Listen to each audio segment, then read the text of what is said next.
In this video, we'll be talking about halves.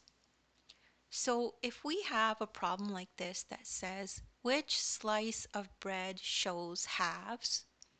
We first need to understand what the meaning of halves, thirds, or fourths is. So if we look at this number line, we could see that halves means two exact equal parts. So we could see that this number line has been divided into two equal parts.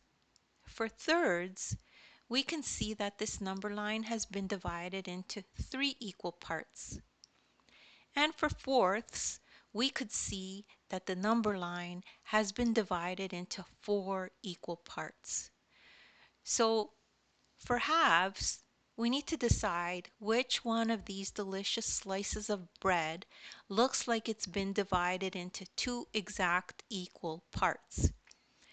So to me, it looks like this is the one that's been divided into two equal parts.